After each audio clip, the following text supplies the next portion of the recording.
Nëse fillon me fal namazin e sabahut 3 minuta para lindjes diellit dhe të zen koha e lindjes diellit duke u fal, a prish punën në sen hoxhin nderuar? Duhet ta dim që namazi është obligim për besimtarët në kohë të caktuara. Allahu i lartësuar thot në Kur'an: Inna salate kanat 'alal mu'minina kitaban mawquta. Namazi është obligim për besimtarët në kohë të caktuara.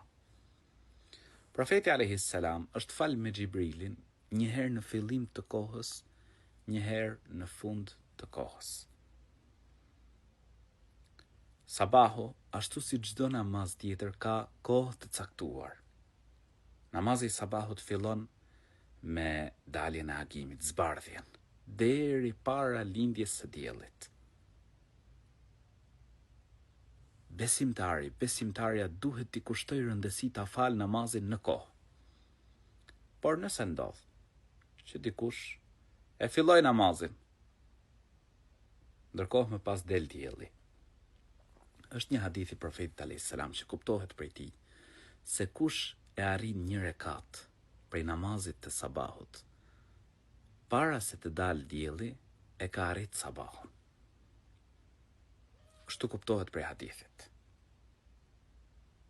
Por vllai nderuar, motër e nderuar, mundohu që mos të dalë namazi prej kohe.